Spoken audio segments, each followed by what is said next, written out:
Tahukah kalian bahwa ada sebuah perusahaan yang berhasil meningkatkan penjualannya lebih dari 330% hanya dalam 1 tahun.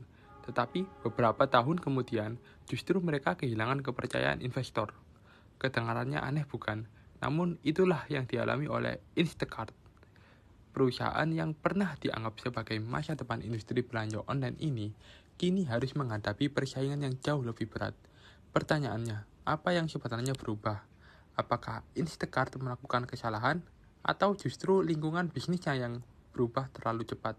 Mari kita bahas bersama melalui mini case chapter 2. Setelah kita memahami perjalanan Instacart, kita dapat melihat bahwa tantangan utama perusahaan ini bukan berasal dari produk atau layanannya, melainkan dari perubahan lingkungan eksternal. Hal ini sesuai dengan pembahasan pada chapter 2 Strategic Management, yaitu pentingnya perusahaan mengenali peluang dan ancaman dari luar organisasi. Perubahan pertama adalah perilaku konsumen. Selama pandemi, masyarakat lebih memilih berbelanja secara online karena tidak bisa keluar rumah. Namun setelah kondisi kembali normal, banyak konsumen mulai kembali berbelanja langsung ke supermarket.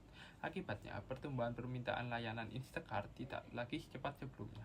Kondisi ini menunjukkan bahwa perusahaan harus mampu menyesuaikan strategi dengan perubahan kebutuhan konsumen.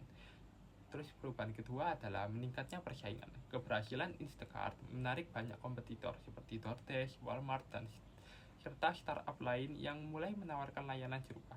Jika dikaitkan dengan teori Porter 5 Forces, kondisi ini menunjukkan bagaimana industri rivalry menjadi semakin tinggi.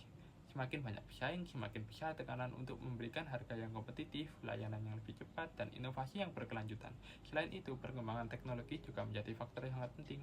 Saat ini, perusahaan bersaing melalui pemanfaatan artificial intelligence atau AI, analisis data pelanggan, dan otomatisasi proses distribusi untuk meningkatkan efisiensi serta memberikan pengalaman pelanggan yang lebih baik.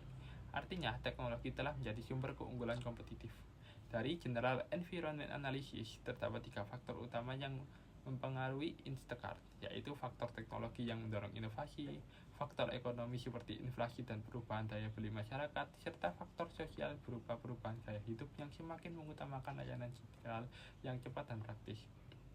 Meskipun menghadapi berbagai tantangan, Instacart memiliki peluang karena didukung jaringan ratusan retailer berbasis pelanggan yang besar dan pengalaman yang lebih panjang dibandingkan banyak pesaing baru. Sebagai kesimpulan, kasus Instacart menunjukkan bahwa keberhasilan perusahaan tidak hanya ditentukan oleh kualitas produk atau layanan, tetapi juga oleh kemampuan membaca, beradaptasi dengan cepat agar tetap memiliki keunggulan yang kompetitif. Sebelum membahas kasusnya, mari kita mengenal terlebih dahulu tentang Instacart. Instacart adalah perusahaan teknologi asal Amerika Serikat yang didirikan pada tahun 2012 oleh Apoorva Mehta. Berbeda dengan supermarket konvensional, Instacart tidak memiliki toko fisik maupun menjual produknya sendiri. Perusahaan ini menjalankan model bisnis berbasis platform yang menghubungkan pelanggan dengan berbagai supermarket melalui aplikasi digital. Cara kerjanya cukup sederhana. Saat pelanggan memesan kebutuhan sehari-hari melalui aplikasi, Instacart akan menghubungkan pesanan tersebut dengan seorang personal shopper yang bertugas mengambil barang di supermarket, memastikan pesanan sesuai lalu mengantarkannya ke rumah pelanggan. Model bisnis ini memberikan keuntungan bagi semua pihak. Konsumen dapat berbelanja dengan lebih praktis, supermarket memperoleh tambahan penjualan, sedangkan Instacart memperoleh pendapatan dari biaya layanan, biaya pengiriman, dan kerjasama dengan retailer.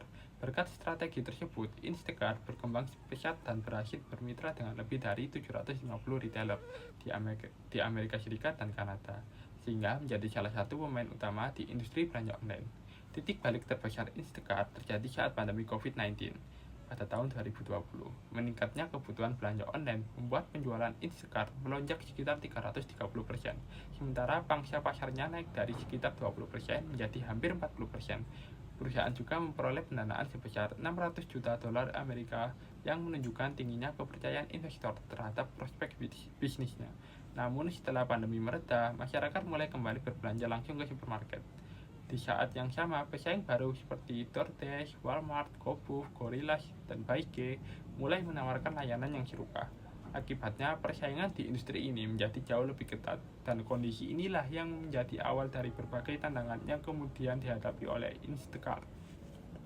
Selanjutnya saya akan menjawab 5 question dari mini case tersebut.